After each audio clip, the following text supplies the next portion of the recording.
All righty. Good Thursday evening. It's the Thursday before Thanksgiving, and we have a lot to be thankful for. Welcome, welcome, welcome, Jan Edwards, the president and CEO of Paving the Way Foundation, and who we are as a fierce disruption in the cycle of child trafficking and online exploitation. We do that through educational programs and awareness training and opportunities to have conversations with extraordinary people like my guest tonight. Genevieve she's such a delight. I met her on one of our many NACOSI calls, I think. NACOSI is the National Center on Sexual Exploitation, for those of you who may not know. And we were chatting and she shared her story and I was like, oh my gosh, I need to have her on one of my parent tech talks because her, not only Genevieve, your personal experience right here, then your experience as a parent, I think is so important for people to fully understand. One, they're not alone. Two, this can literally happen to anybody. You can be as prepared as possible and predators are still going to come after our kids. And most important, because the title of our talk is resiliency and how you can actually use the trauma and experiences of life that aren't like happy-go-lucky to build resilient kids. So Genevieve, welcome. Thank you. Why don't you share with our viewers to this evening a little bit about you, who you are, and then we'll just dive right in. Thank you, Jan. Thank you for having me on tonight. And hello to all the viewers out there. Thank you for joining us tonight. So my name is Genevieve, and I'm a child marriage survivor. I was forced to marry my 43-year-old rapist when I was 15 in the United States, legally. Yes, it's still a thing. It is still legal in 43 states. Sorry. Yep, that's usually the response that we get, and I'll keep sharing and keep talking about it until I stop getting that kind of response, because so far, every time, every day, that is exactly this response that we get. People are pretty aware that it happens overseas, but people are absolutely stunned and shocked that it happens here in the US. It happens in every ethnicity, every race, every religion. It's just really a corrosion to our society. And I bet you've got some statistics, because I love leaving people facts, because when they say, oh my gosh, I listened to this extraordinary woman last night and she was a product of child marriage here in the US. Like, how crazy is that? And people go, no way. And they'll get to go away and then they can spit out some stat. So I always like to share that kind of tangible data. So we actually have a recent study, Unchained at Last, conducted the study with funding and support from the Bill and Melinda Gates Foundation. And one of the things that was probably most shocking that they found is between the years 2000 and 2018, more than 300,000 minors were married in the United States. So it's not just a handful, it's 300,000. And you can go to Unchained's website and you can find that's full study on there, as well as data collection and resources there. And then 86% of those 300,000 children were married to adults. So this isn't just teenagers, two teenagers that fall in love and just can't wait and can't keep their hands off each other. Wow. These are adults marrying, or these are adults marrying children, some as young as 10 years old. I'm still just for you. Yeah, I have so many things to say about that. And it's interesting because it's like our laws are finally catching up with us people. And I'm not validating it, right? But back in the day, way back, men would get married, wives would die. They'd die in childbirth, whatever, and they got remarried. Sure. Well, you're only expected to live till you're like 45. Yeah. So you might as well get on it, right? Yeah. And you get married at an earlier age and all of those things start to happen. One of our LinkedIn users is like flabbergasted. Keep going. When we started this movement to raise the minimum age to marry across the country, 18, no exceptions. Now we have to go state by state, and that's part of our American Constitution. It's just that's the path that we need to take right now. So we're moving state by state. Generally speaking, across the United States, the minimum age to marry in most states is 18. So I get a lot of that. I'll see some comments in there. I just looked it up. It's 18 in my state. But once you have exceptions for pregnancy, exceptions for parental consent, exceptions for judicial consent, exceptions for, she wore blue and he wore pink and, whatever else, then some states, 13 in fact, actually don't have a minimum age floor. And we do see 10-year-olds marrying like 28-year-olds. Wait. Say that again. And then also to Susie, I am going to butcher your name, Susie, and I'm going to apologize. Vibril. She says hello. So I don't know if you know her or not, but she says hello. So you're going to have to repeat that again, because I've discovered when I go out and I talk about, human trafficking and online exploitation and I give stats, it's the same kind of reaction. People are like, wait, what? And so I'm going to have you repeat that again, because it's imperative, because, you and I are both women of action. We want people to take action.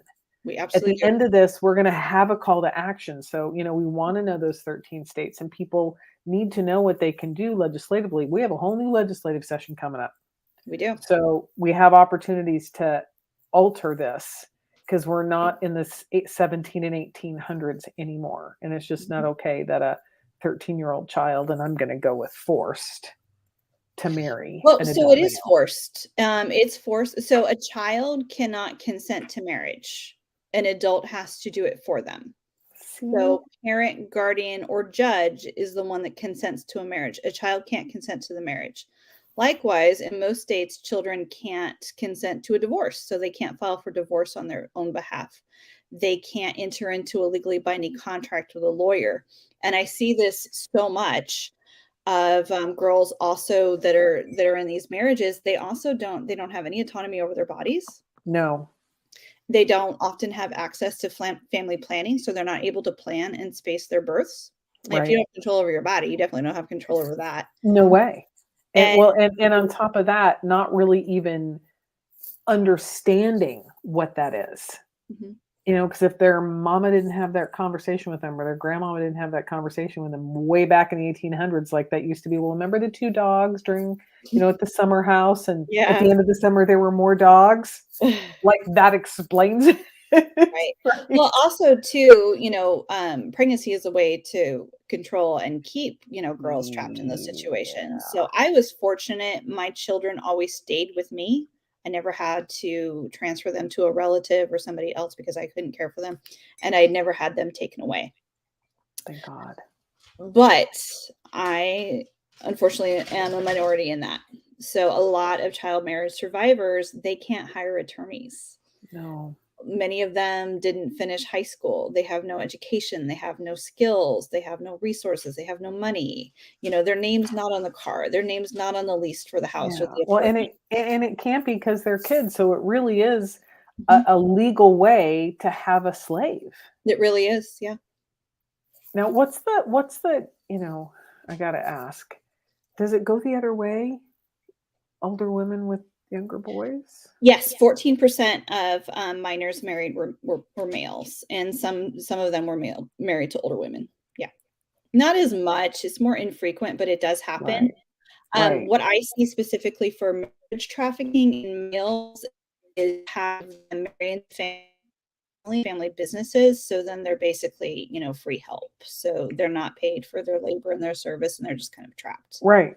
Yeah. Well, and because they have no rights, they have no say. They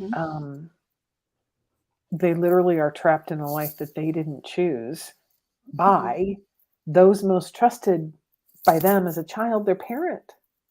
And to me, that's like the kind of trauma that I don't know there's any getting over that. Like, forgiveness is going to take a while to get to that point, if ever. And I could, anyway, and I could get it, but golly. And not just parents, sometimes there's a community effort. So if you're going to try and go against that, or not go through with the marriage, or leave your marriage, you're not only leaving your family, but you're leaving your entire community. Right. I've got I know overseas this is a thing, and it happens in the UK too, because they have a high Muslim population. But I have a girlfriend on Instagram, Nina, and I can never pronounce her last name, but I'll find it and type it in here. She was a survivor of honor killing, Mm. which is kind of in the same environment as when you're marrying a child off, and you're marrying them to an abusive man. And Yeah, the so child violence comes can be home. part of that. Yeah, Like, you literally, if you do not marry this person, you could be murdered. Yeah, yeah, abs yeah. That's the. I still just have a. It's when I first started this journey with human trafficking, right? I was back in 2013, and I was in Ethiopia, and I saw something. I was like, that was weird. What was that? And I went to my sponsor and I shared with him what I saw, and he's like, "Oh yeah, that's human trafficking," super nonchalantly. And I Mhm. remember going, "Hang on a second. This is 2013, right? Before Maxwell, before Epstein, before R. Kelly." I go, "Wait a second." I said, "Are you telling me people are selling people?" Right? And he looks at me and is like, yeah, Jan, it's a $150 billion industry. Like, Very how can you, unregulated, yeah, large how can you industry. not know about this? Right. And this Mhm, is almost 10 years ago. And it's the same thing with child marriage. It's mhm, anytime you talk to someone that's in that space fighting for it, they look at us and go, how can you not know that? mhm, It's like, because we don't talk about it, which is why I so wanted you to come on this, mhm. on our parent talk tonight, because people need to understand how it happens. And then if you're in that child's community, I want to know what we can do, because it's just okay. Sure. Well, it's important, again, I just wanna emphasize that child marriage happens in every race, religion, and community, and no religion actually condones child marriage. None of them do. Mm, It's not, so what you have is kind of like these weird culty sects, and that's not always interesting. the case. More often than not, what I see is it's an opportunity for a predator to avoid jail time, which is exactly what happened in my case. Yeah. He was arrested, he was facing charges, this was a solution. I was asked to give up my life so that he could continue living his life. If you have a pregnancy that results from inappropriate Mhm. behavior, if you're caught with, inappropriate images, well, you can just marry your victim and the whole thing goes away. A lot Yeah. of states, the marriage laws and the statutory rape laws don't add up. So if a marriage doesn't take place, the crime is prosecutable. But once there's a marriage, then the crime goes away. Crime's not, yeah. So, it, we can talk general cases or we can talk yours. I don't ever, ever, ever expect someone who's survived any type of trauma to share their story unless they choose to. So you get to say, right? But however that was set up, like, because when you talked about religions and families, and what do you think the source is of families doing that to their child, like thinking that's okay? So it's pretty complex. In my case, my mom's really ill. She's very mentally Mm, ill. My father wasn't in the picture. If he would have known about it or had any say, he would not have endorsed it. right. Absolutely not. I didn't meet him until later. I was 31 years old when I met my biological father for the first time, and I'm Wow. very fortunate to have him in my life now because he's a very wonderful, warm, and kind Mm, person. But my mom is just a really ill person and doesn't make good decisions. And I mean, she has a history of making really, really bad decisions. And one of those decisions that she made was marrying an 18-year-old. They were 17 when he started dating, and she was in her mid 30s, I believe, at this point. And so he was significantly younger than her, had a lot of trauma from his own past, just really had a lot of his own struggles, addiction, and he right. was prone to violence. And not that there's really any like hard logic to what my mom did, but I think if I had to point out any singular motivation, I think I was becoming an age where my mom was very concerned that her husband's eyes would wander to me and Mm, that she could potentially lose him to me. Now, I absolutely right. hated this person and Yeah. avoid his gaze at all Oh, costs, yeah. but in her sick mind, that was a solution. Wow. And mental health. I was at the Coalition for the Homeless here later today, and we're going to do some work with them next year for their population to, educate them and their parents and everybody. And, Mhm. we talked about the impact of mental health. And, I feel like the stigma is starting to alter. I really do, because I'm like, yeah, I go talk to someone and they're like, you do? I'm like, yeah, you think I could do this all by myself? It's like, yes, yes, yes, yes. Mhm. So because what we deal with on the daily is it's intense, and you've got to Mhm. have some space to go talk with someone, a Yeah. professional about it. So, I Well, and that's do. one of the reasons why I share my story is Mhm. because, we can see trauma and we can see really horrible things and it'll make us sad or even drive us to action or whatnot, but we don't see as much of the healing journey. Yes. My story, what happened to me, my trauma and the difficulties that I went through, they are a chapter in my book. They are not my Yes. whole story. No, I love that. And so it's important for me to be transparent and say, this is what the journey looked like for me. I share resources that I use. I have no problem having a conversation with someone. Yeah. Of course, what worked for me is not going to work for everyone, Mhm. but just even kind of having a place to start. Yeah. I know one thing that was really helpful for me is I reached out. I saw an advertisement on TV for the RAIN Network, Wow. rape and incest, rape, incest, abuse network.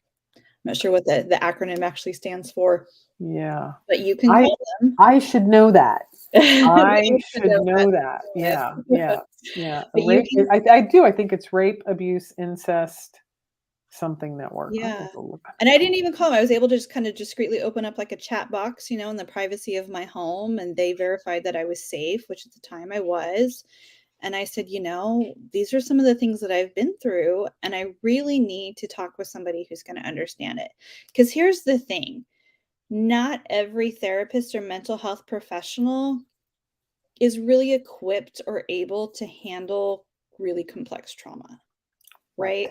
So if you sit with somebody and maybe they have the best of intentions, but they're not quite there yet, or maybe they're kind of approaching burnout and have just kind of checked Mhm. out, it's not necessarily you, right? Right. And when you're going to go seek a mental health, I always say it's kind of like dating. Like, maybe you'll land with It the right is. one I and say you the same thing. yeah. And if not, then move on. That's not your person and it's fine. But you will find somebody that will really be able to work with you and help you with you. And Yeah. for some of you, if I know when I spoke with my therapist, one of the actually was she says, all right, so we're going to do a trauma timeline. And I want you to think about your life before the trauma happened, the trauma, and then after, and figure out how we want to kind of pick up the pieces moving forward and what we want your future to look like. Right. And I sat there for a moment and I said, there's never been a time in my life where there wasn't trauma. Like there's no beginning point. Wow. It literally has been there. It was born. I know you can't see it on here, but I can see it. There's a little scar under my eye. And the more tired I am, it shows up deeper. Mhm. But Mhm. that is where my caregiver bit me and left a scar for my entire life when I was an infant. Wow. And every time I look in the mirror, I have that reminder. Yeah. So there hasn't been a time, my Mhm. father was 16 when I was born. My mother was 33. We didn't talk about it. That's why he wasn't in my life. I Mhm. literally was born into shame. Yeah. You And know, that's and that I think that's for a lot of individuals managing this journey, because we talk about this all the time. I am clear. Well, I could be wrong, right? There might be an exception, but overall, no one wakes up one morning and goes, I think I'm going to traffic somebody today. I'm going to sell somebody today. Yep, that's what I'm doing. I'm going to go find someone, no. extort them, and then I'm going to sell them. Mhm. I don't think it happens that way. I No. think it happens just like you said, over time.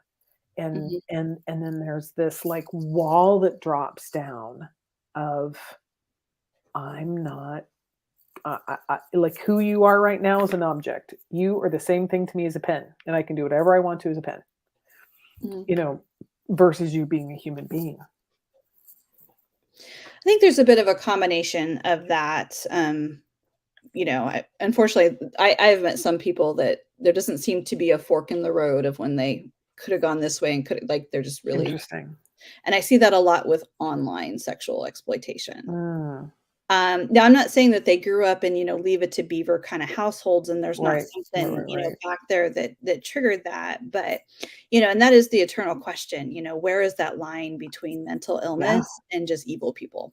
yeah. Because Well, not everything is in the diagnostic for mental health criteria book to no. be diagnosed. There's not a diagnosis for everything. Some people are just really, really bad Yeah, people, and yeah. they're not concerned with the people that they hurt and, Mm-mm. the path that lead over there. So, yeah, and I mean, we see that with, even young ages. I've seen, high school boys, capture images of middle school girls, and Yes, sell them and profit from them. And the one thing with online, images, I think, is so many people think it's a victimless crime right.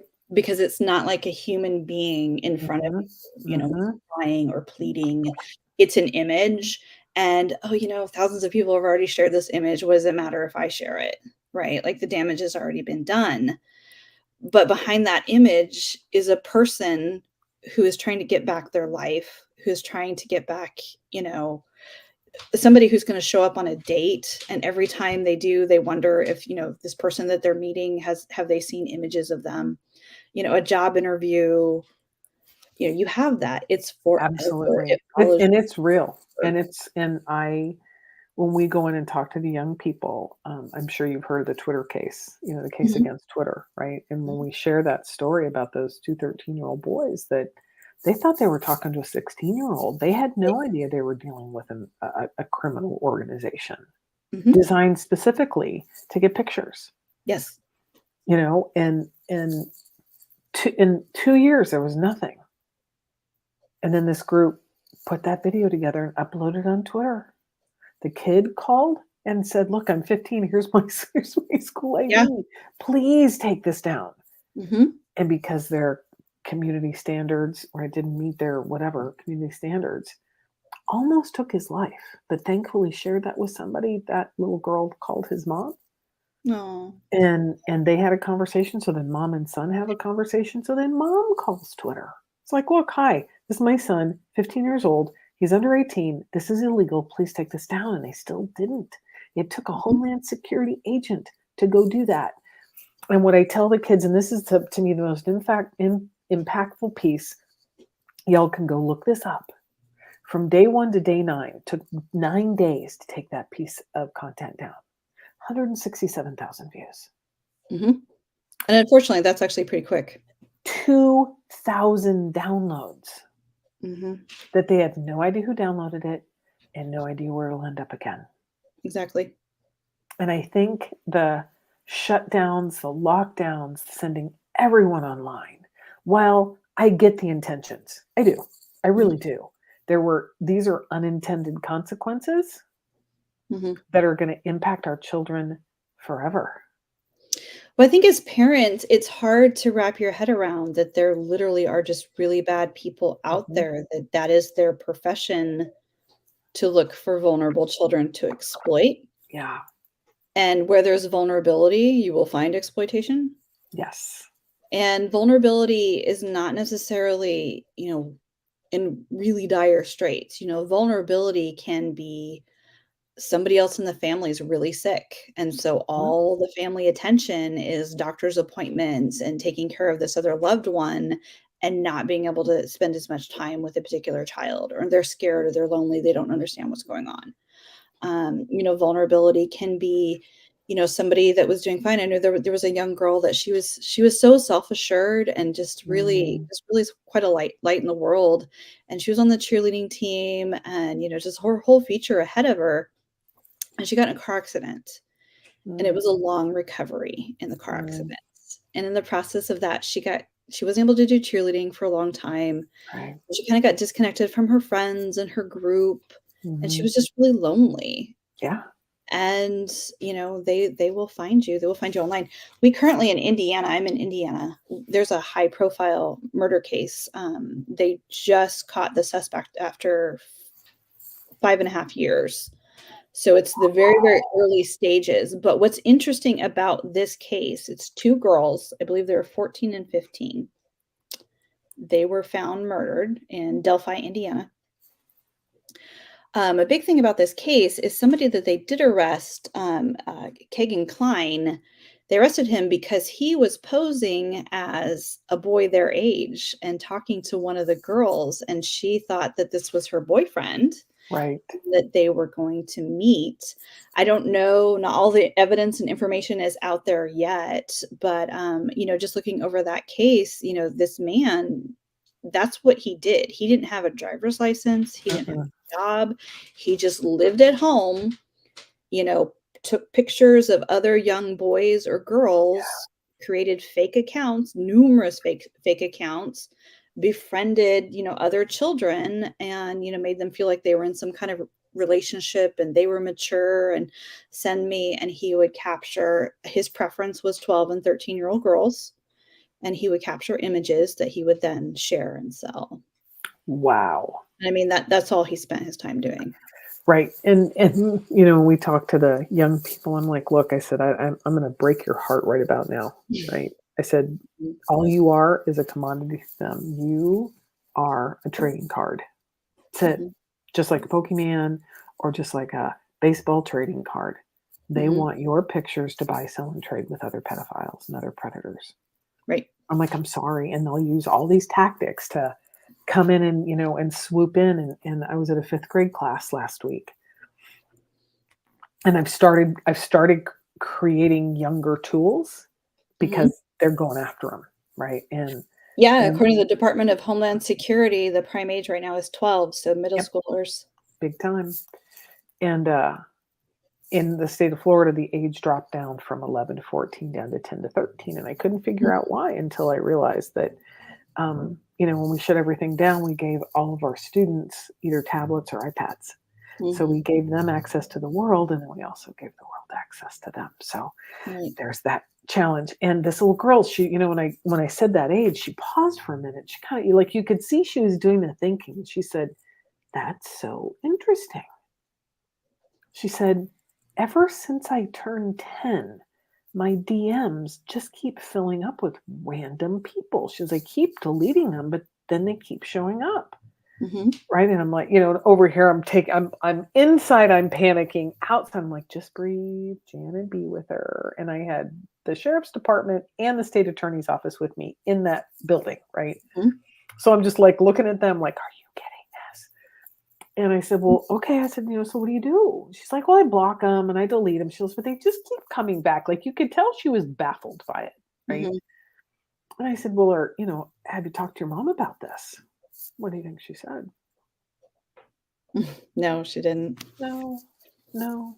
Yeah. And I'm like, okay, well, now's a great opportunity. So let's kind of get into how can parents open up this dialogue with their kids? Because it's weird. It is. It's a weird conversation to have, right? Well, And so absolutely. we want to make this as This is the nobody's uncomfortable as favorite part. comfortable. Yeah, it's nobody's favorite part of parenting. Absolutely No. Well, especially now, we didn't have these when I was little. not.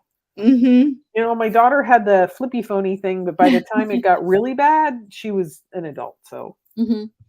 you know. Well, with the decades of abuse that I suffered from multiple predators, I felt like I had an open for business neon sign on my Oh, forehead yeah. or something. That was by the time I reached to adulthood, I felt like that was just how it was. Like I was just open prey Right. and eventually somebody would probably take me out, but I felt like I was absolutely defenseless and had no defenses against, Yeah. being taken advantage of or abused again.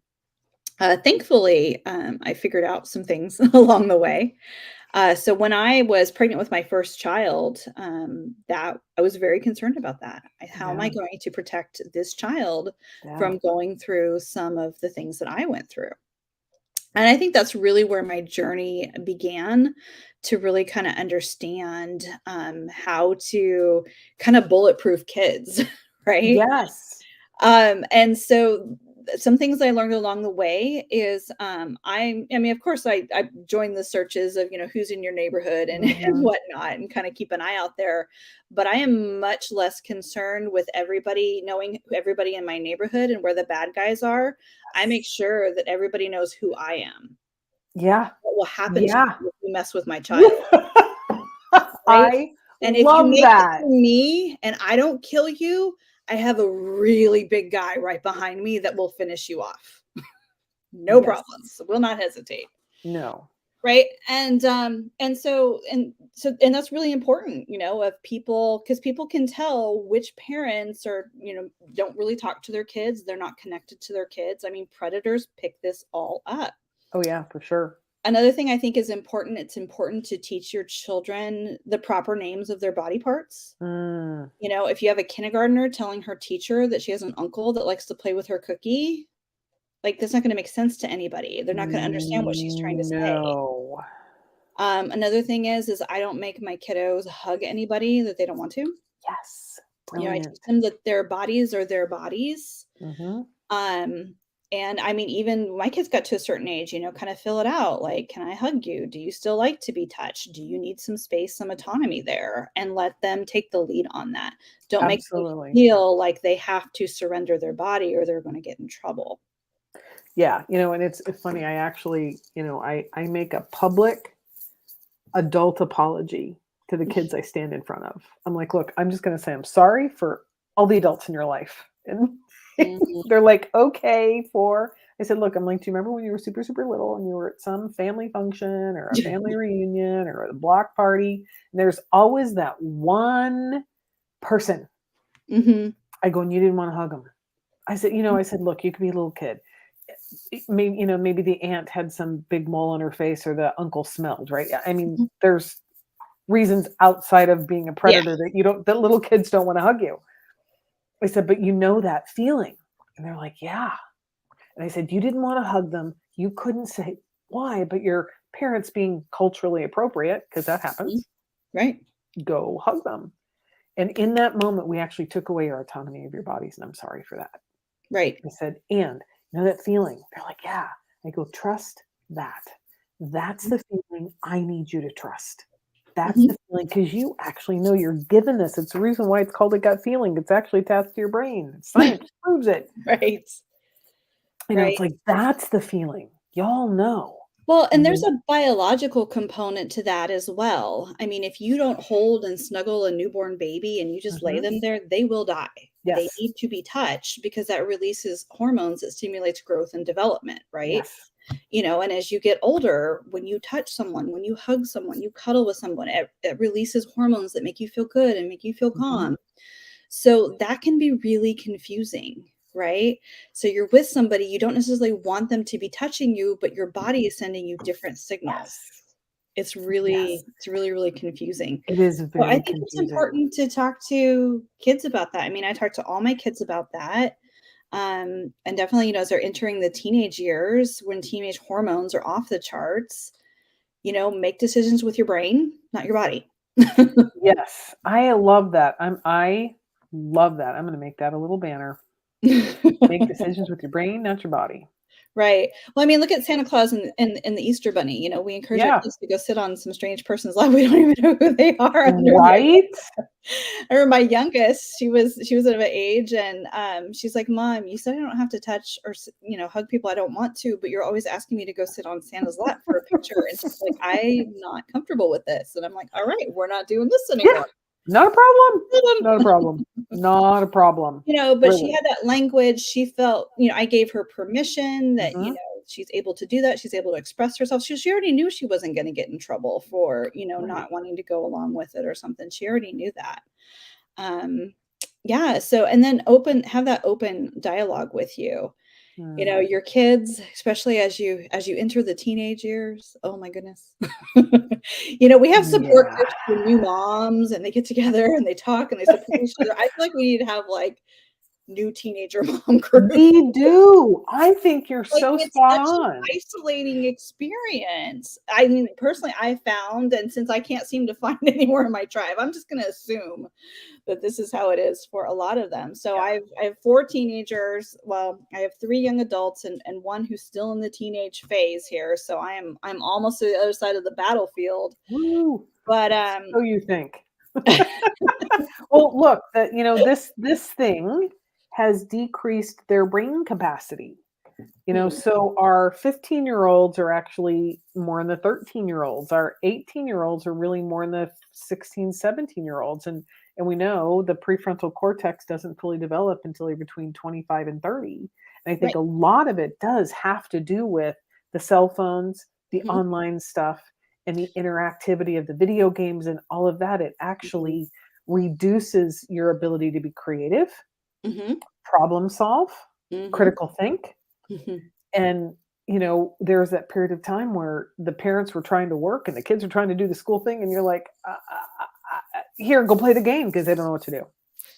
Well, and you also have, hits of dopamine and other Yes. things like that from your likes on social media and all of that. But cell phones Mhm. can actually be helpful in awkward, difficult conversations with your kiddos too.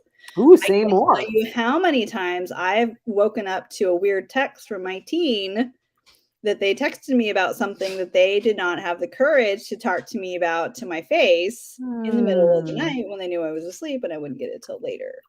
Now they know there's going to be a follow-up conversation, but that opens the door. Yeah, They I ripped the love that. Band-Aid off. They've shared kind of like, I've got a situation. And I know, I will tell my kids, you always tell them, go out and make good choices.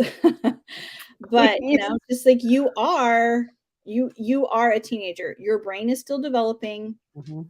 I think that you're a good kid. You are a great kid.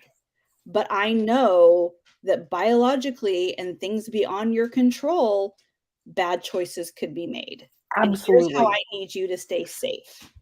Just letting them know, like, I get it. I Mhm. understand. You may not believe me right now, but I But I understand. really do. There was a friend of mine was, I think she was a guest. I don't remember. I have a lot of conversations with a lot of people, so I apologize. And she had said they had an agreement with their son, right? That if he ever calls, if he's, he was in high school, I think early college at the time, and said, if you are ever at a party and you've had too much to drink and you want to ride home, you call us. We'll come get you, Mhm, right? And that happened. mhm. And the mom's dad, she goes, don't you say a word. She's like, you can't Yeah, say a word. yeah. You drive home in silence, right? Mhm. And she's like, I had aspirin and water in a bucket, just in case he slept, I guess, for the whole day. Yeah. And it took a period of time, but he was like, finally, he said, aren't you going to yell at me? And she's like, no, we had an agreement. I said to you that, you get a hall pass if you're in an environment and you're in a situation where you're unsafe and Mhm. you want to come home. So you call us and no Absolutely. questions asked. She said, because here's the reason why. One, you didn't get in somebody's car that was already drinking. Two, you didn't get behind the wheel of your car. Mhm. Three, you did what we asked you to do. Why would I Right. yell at you? Because he was like, he just kept waiting, It's Oh, like, sure. Well, even though your parents said, "We'll see." Yeah. right. I And definitely I, have those responses as well. yeah. But And I we think can't that's bubble wrap the our kids. honor your word. Our Yeah, kids, we absolutely. have to honor our word to our kids either way. Well, yeah, they have to trust what you say and rely on that. I mean, they're still gonna be like, "Is this really?" You're gonna have some awkwardness there. But, that's how it is. But I mean, we can't bubble wrap our kids, right? We Mhm. instill in them the values that we feel like they need. We build resilience. We make sure that, they have good confidence, self-confidence, good self-esteem. I know one of my things is if my daughters ever equated their self-esteem with who they were dating, I would have felt like such a failure. That was like one of my main focuses. And, I went through that. We didn't have that issue right at all. It just, who are you Mhm. as a person? Who do you want to be? What are you about? Are you taking care of yourself? Are you respecting yourself? One of my children, they were navigating early relationships, and that was a lot of the conversations of, well, how do you feel about that? I mean, I knew there was all kinds of red flags in this relationship, Yes. but when you push, they run. Mhm. Right? So Yep. you have to withhold that and you just have to, like, lead them. Well, how do you feel about that? I love that. How do you feel? And, Does this work for you? Does this yeah, line up with what you want in a relationship? you know, Lead them to those questions and let them answer those questions themselves. Because when you're like, "I think that kid is not any good," or "That mhm, person isn't good for you. I don't agree with this relationship." That's just gonna drive them towards them. big time, Yeah. big time. Yeah. And, and I love that you, because I, our kids are really smart, okay? Oh, And yeah. I think when you give them the space to really do the thinking, Mhm. really, it's Because like, you have to. You can't yeah, think for them for the rest of their lives, right? no, I mean, if no, if if you avoid a disastrous relationship at 17, that doesn't mean you're gonna avoid the one at 22. mm-mm, You mm-mm. know, it's a process, and I know, one of my daughters, she's very mature, and she was dating somebody, I think she was 17 and he was 19. So, you know, she was done with high school, fine. But she was kind of like, no, he's over 18. Mom's not going to approve, was kind of keeping it secret. There wasn't anything wrong with it or anything like that. She just, and I told her, I said, girl, it's not up to me who you date. You Mm-mm. are almost 18. You are grown. These are choices you have to make. It's not me up to me to determine if it's an appropriate relationship or what. I need to know that if things go wrong in that relationship or you're hurt or you're scared, that you can feel comfortable to come and talk to me. Yes. So I'm not going to judge you for your Mm-mm, relationship. I'm going to be mm-mm. standing here waiting if you need me. That is my Yeah. role now. Yeah. I am going to type in, judgment free zone. And that's hard It is hard. as a parent. It is really hard. It's Yes, this hard. same child. Okay, so this child today, she's 19. She texted me earlier today because she took her first helicopter ride. Mm, She's now a paramedic, and ooh, she is training to be part of the trauma team that stabilizes people in the helicopter and gets them to the hospital.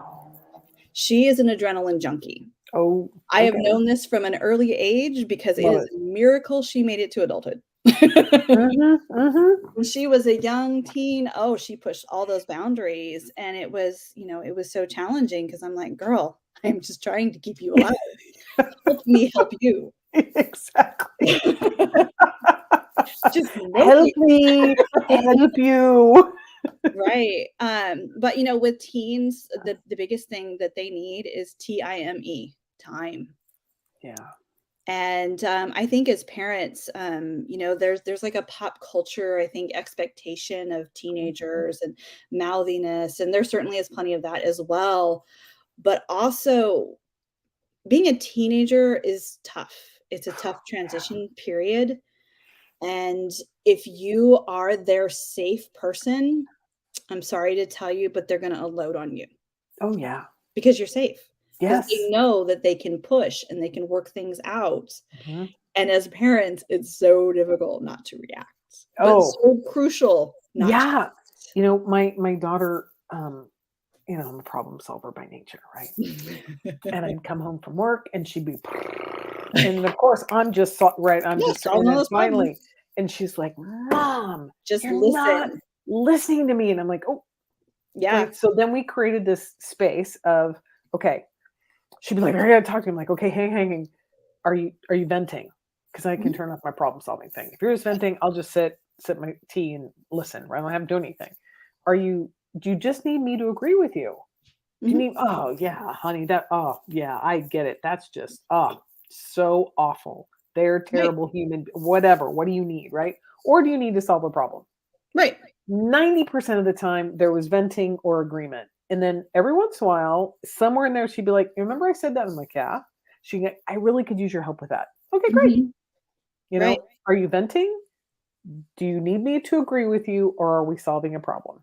And I would add a couple. Are we solving a problem? Do you need help? Mm, Validation. validation. Do you That's need me to so listen to good. you? Do you need a snack? Because snacks can cure a lot. Ooh, snacks. Do you need a snack? I'm writing that down. Snacks can cure so much. It's true. Hangry is real. Yeah. Snack, validation, listening, problem solving, probably in that order. I'm writing it down. Snack, listening, right? Yeah. Listening. What was the third one? Validation, Validation. and then problem solving. Then problem solving. Yes. Yes. And this Nice. is so vital, right? If you want to, I don't know about you, but like I have a life beyond raising my kids. Like when Mhm. they're self-sufficient, I got plans. I I have plans. I got have things stuff I to want to do. do. I don't want Yeah.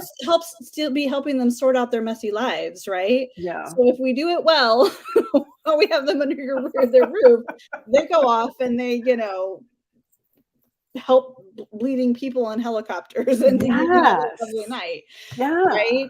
So, but that's part of the process is, having that. And I think that's probably one of the hardest things as a parent is not to react, Yes. to listen, and to help them think through what they're dealing with, right? Because Yes. then they're going to know how to do it next time. They're going to Mhm. know what that step looks like. Yes. They're going to feel like they have control and they don't need to rebel against you, Mhm. right? And then they're going to feel, a higher boost of self-esteem and confidence of like, Yes. look, I had this issue, I solved it, mom was right there with me, but I worked through it. So next time that comes up again, I have the tools that I need to face it again. Yeah. Well, that's our job really as parents, right? Right. Is our job is to create happy, healthy, and I'm going to use the term interdependent children. Because if we make them too independent, then that just really doesn't create workability for anybody. But Well, interdependent, you can actually be like independent. yeah. And because we're actually designed to be with people, you Mhm. start to figure out how to navigate that space between other people, Right. that whether you like them or not, you've got to be able to, especially in the work environment. Right. And age appropriate too. I'm not gonna give Absolutely. the same autonomy to my 13-year-old No. than I do my 17-year-old. Just like my son is 17. He dealt with COVID pandemic stuff his entire high school career. By the Mhm. time he got to 11th grade, they were like, "Do you wanna just graduate?" And like, "Yes, please. I don't wanna do any." Wow. And so he graduated at 17, and my son's brilliant. He's a high ability kid. He's off the chart smart. I already knew this. He's super talented. Already had plans to go to college, but I'm like, you are still working on the maturity. You're 17. It's not all quite there. You can go to college, but you're going to go to college at home and you're going to live at home. Yeah. Because I've seen that so often with really smart kids because academics are not everything, Mm-mm. right? There's emotional maturity, there's social maturity. Yes. And there wasn't even a fight there because on some level he gets it. I mean, he's looking forward to being independent on his own, but he gets it. Sure. And, so he's at this college and it's a big, he calls it a Harry Potter college, and it's a pretty good sized campus, and they've got an active student life, and there's, parties and events and things going on.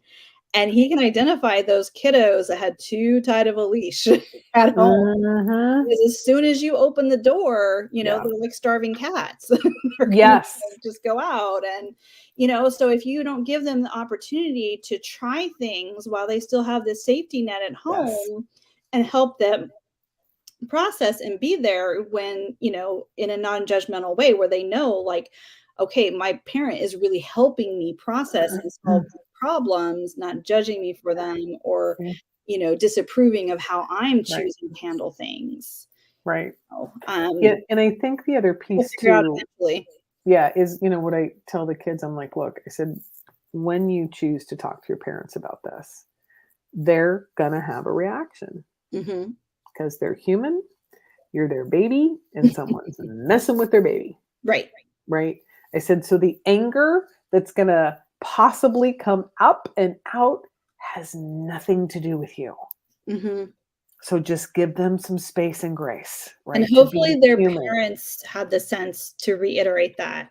I know with Yes. everything that I know and the rules that I have laid down and the parameters that I have set, one of my children still got through, a predator got through to them. Mm, And it was really just kind of like a inappropriate conversation and right. ask for things. Like it didn't go really far, but it was still humiliating for my Sure. child. Of course. They were in a space of the internet they knew darn well they weren't supposed to be in. They know they're not supposed to talk to people they don't know. And like they knew they were breaking like 5 different rules and there would be consequences. So it took a little while to Mhm. kind of, and it was very stressful and very difficult. And when I found out about it, and I found out because it was through Snapchat, and Dummy had his location activated. Because my first thing looking at that is, is this a nearby threat or is this an out of state threat? And he Yeah. was local, and I mean, just bold. but I'm bolder. So, Mhm. but initially, after, I checked myself and told my husband, make sure I stay in this house because I'm going to kill somebody. Okay, that's 3 times you've said that. She's not really gonna kill anybody, No, I'm not okay? really going to kill anybody. I don't know. That It's time, how she feels. You're messing with my kid. I mean, I it's get it. really, but I mean, you can't have that level of terror and No. disgust and need for, vengeance or something when somebody messes with your child. Like Yeah. your kid is going to pick that up. Oh, And for your sure. kid is going to think it is directed at them. Yeah. And I spent so much time reassuring my child, like, it is not you. You are a child. You made a Mhm. mistake. Yeah. You should be able to go online and meet new people and Yes. explore things in a safe place. This is not your fault. Yes, Mm-mm. you broke the rules, and these are the consequences because we already knew that was going to happen. But I am not angry with you. No. Our relationship has not changed. Yes. And I saw that too. I worked in pediatric mental health for quite a while. Mm. And when you had a trauma and the family would come in, that is the first thing that the therapist will do is evaluate that relationship between the child and their caregivers, Yes. you know? Because and that's the difference between having, some really horrific nasty trauma happen to you and having it carry through the rest of your life Right? and being more of a speed bump, Yes. which is possible. It's totally possible, and I think getting the right, um, perspective on it and giving space and grace for parents to be human. We're not perfect. No. Nobody comes with a handbook. Our kids don't come with a handbook. We don't come with a handbook. And we literally are doing the best we can. And sometimes we're going to screw up. We Absolutely. are. And we apologize and we say we're sorry Absolutely. because that's part of it is, Right.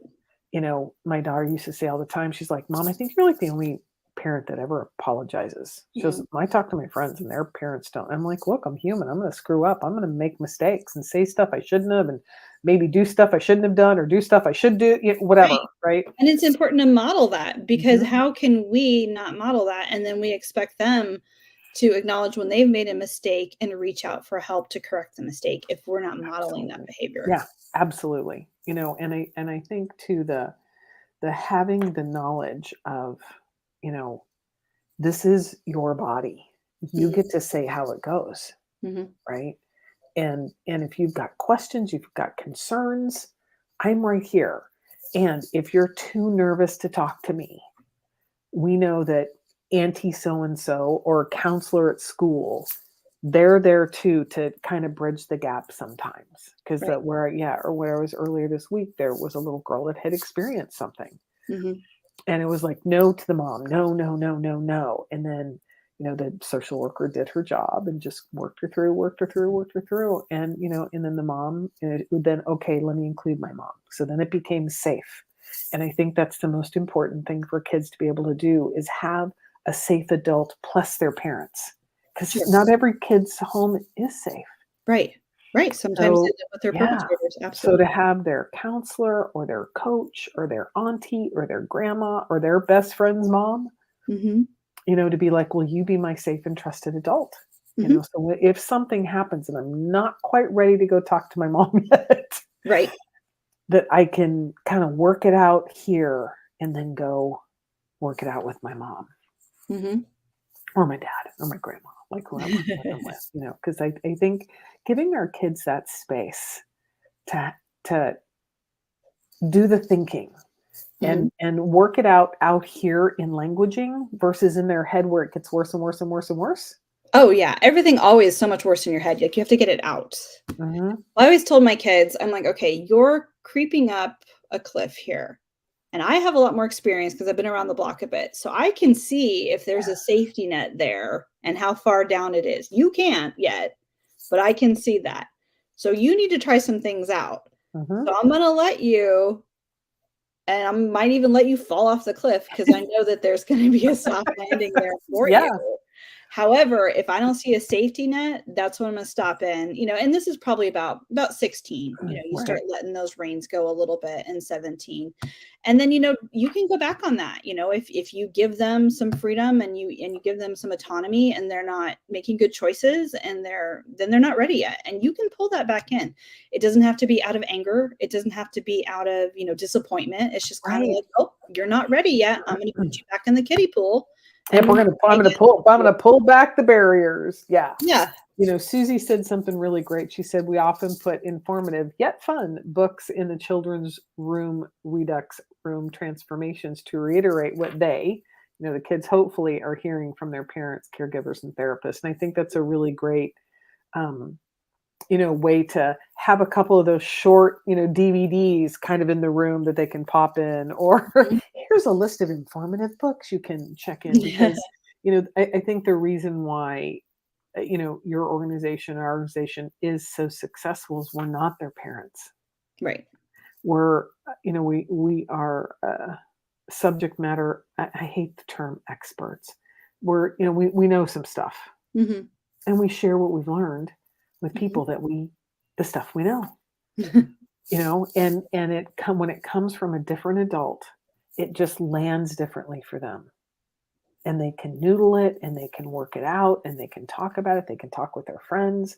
They can look at their phones and be like, ooh, yeah, we should probably. So it creates this environment for our children to begin to look up and out, stand up for one another. I think that's the other important piece too, is the more kids and the more parents that we have educated about child marriage, about online exploitation, about in-person exploitation, and labor trafficking, and all the things, Mm-hmm. that when you see it or you read about it, now you've got other people you can talk to, Mm-hmm. and then together that conversation expands out, and we can literally save more lives. Well, I think it's so important to get the message out and to add just that layer of humanity, because it really can happen to anyone. Mhm. We tend to feel like, oh, it would never happen to me, and the othering, but it can. It can happen to your neighbor. It can happen to, Yeah. it doesn't matter, your education level. It doesn't matter what's in your bank account, the zip code that you live in. If there is vulnerability, exploitators will come and find it, and they will exploit it. For sure. For sure. And I think what you just said is it really can happen to anybody. And I think that's the biggest aha moment for most people, is the naivete Mm-hmm. of it can't happen to my kid, or it can't happen to me. I think even creates people being more vulnerable, Mm-hmm. because it's like, well, that person would never, or that person would never. Well, they might. I don't know. Mm-hmm. So I put your website up. So why don't you share some of the resources you have on the website for parents and for teens, and for those that they might have someone in their family that is either possible child marriage survivor, or that, like, the conversation's coming up and they can be like, no, wait, stop. Mm-hmm. Yeah, so on our foundation, you will also see more of my story. I've done a lot of media. There's a lot of interviews and documentaries on there, so peruse that if you would like to learn more about that. And then in our resource tab, we have both resources for just our regular community members, and we also have resources on there for professionals. So some of the resources that we have on there is what do you do when you find child abuse material online? How exactly do you report it? What happens next? What does that look like? I think sometimes like that understanding is missing there. So we have a really just short infographic of what that looks like. We have a couple hot sheets on how to screen for child marriage or forced marriage, how to interview victims, kind of the do's and don'ts of that, as well as some resources on there. So we have more resources that come out through our email list. So if you're not on our email list, you probably want to get on there. I know we're getting ready to fire up a new campaign of information, so that'll be coming out. Yes. And then Thorn also is a great website for how to talk to your kids. It's earlier than you think it is, but they have really good age appropriate talks on there. I saw a statistic recently that said that something like 89% of 10-year-olds think it's perfectly acceptable for them to be in a romantic relationship with somebody over 18. I don't know who is normalizing this stuff, but Oh, yes, we do. Oh, yes, we do. Oh, yes, we do. yes. And So, they happen to be out on in an area of the country that's that way. And if you know where I'm sitting, I'm yeah, facing east. That's all yeah. I'm going to say. Yeah. So don't We sure assume do, that you know. don't assume that your children know, tell them, Yeah. it is not appropriate for you to be looking at pornography online. It is not appropriate for you to be having sexual contact. It is not appropriate for you to, don't send anybody any pictures you wouldn't want your grandmother to see. I mean, you need to have these conversations with kids, and you need to have them very early. I would say at least 8, start having those age appropriate conversations. Before then, we're talking about, we have autonomy over our body. If we don't want to touch somebody, if we don't want to have somebody touch us, it's okay to say no. It's okay to tell me. And I always tell my kids, if somebody tells you to keep a secret, you tell me immediately. Exactly. Exactly. Yeah. And, it's creating the environment for them to learn and work it out on their own, but also be able to come back to you, their safe adult, their trusted adult, to say, there's this guy and he's like being pushy, and he started off really nice, but now I don't know what to do. Right. That's a powerful space for your kid to be in with you. And it's okay for that. And if you don't know, it's okay, because I've got the Resiliency website up there. We talked about Thorn. I've got the link for their how to talk to your child about online sexual exploitation. So there are tons of resources, and I always invite everyone, because our videos are on our Facebook page, they're on our YouTube channel, is go back and look. We've had some amazing people share little nuggets, and one of my favorite nuggets is from my friend Matt Richardson, and he said, our battleground is the dining room table. Absolutely. For dinner, breakfast, and I said, and those short little drives to and from school or to and from sports. Those are our battlegrounds as parents. And so we've got to have that dialogue often enough that it just becomes part of the conversation. It's not punitive. Right. It's just, we're just talking about online sexual exploitation, just like people now talk about domestic violence, just like people now talk about other highly contested topics that decades ago you could never talk about domestic violence. And one more tip I have when talking to your kiddos, get a game out. So that it's not just you're just staring at each other, and just let the conversation slowly unravel. Maybe a simple game like Uno or something where you're gonna have to have a lot of mind power, but kids will talk. And also make sure you're setting aside that time. We can get so busy in our lives that we don't realize it's been 2 weeks since we've checked in with our kids. So, if you can be like, hey, it's game night, Thursday, 8 p.m., I'll be here. Just get out a game. You will be amazed at what just starts flowing out. That is brilliant. So, gosh, and look, it's 9:02. See, I told you to go fast. I know, it's crazy. So I just thank you so much for being on with me tonight. Thank you for having me. When I stop the broadcast, just kind of hang, because I Okay. want to talk to you a little bit more. But I just thank you so much for being with us. We've had people come on and off. We've had some great people tune in on LinkedIn, which I'm thrilled about, and people will be able to find it on our YouTube page. And you can find Genevieve at resiliencyfoundation.com. And I just want to remind everybody, this Sunday is Lights On for Children. So it's so simple. And this is one of those things that you can take your kids, you go buy a blue light bulb. And when they go, why are we buying a blue light bulb? You can say, well, the November 20th is Universal Children's Day, and we're standing with children so they're not harmed and they're not abused and they're not exploited. And we're going to put a blue light bulb in our front porch or our back porch, and we're going to turn it on at dusk so people know that we're standing with children. So it's a great conversation starter with your kids. And it's also a fun conversation starter with your neighbors. You can buy extra blue light bulbs and go here, put them in. So then you talk to them about it, right? Or when you're out walking your dog there and go, what was that blue light bulb the other night? Like, well, let me tell you. So it's really a great way to get awareness out in your neighborhood, in your circles. So go buy a blue light bulb, put it in your front porch, and on November 20th at dusk, pop it on, and then take a picture and put it on social media so we can see the blue lights all across the world. So I'll be waiting for yours, Genevieve. I'll be waiting to see your blue light. All right. I'm making a note right now. I did not know that. Yeah, yeah, it's something we started 4 years ago. This is our 4th year in a row of doing it, and, Love it. yeah, it's just simple. It's so simple. It's just so simple. We're the fountain downtown Lake Eola is gonna turn blue at dusk, so we invite everybody to come. It's like so nerdy. It's like, "Ooh, the fountain turned blue, now what?" But it's just so pretty.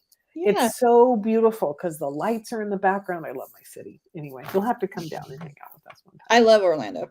Yeah, so come on. So come on. So thank you everybody for joining us this evening. This was just a great conversation. We gave you lots and lots of tips. Um, just go have those conversations with your kids. You've got tons of resources. And if you ever are like stuck, just reach out to Genevieve on her website or reach out to ours. And I know you're on social media, so you can DM us. I answer questions all the time on my messenger for people. So, you're not alone. Y'all might need to know you're not alone. We're right here with you and we got your back. Guys, have a good night.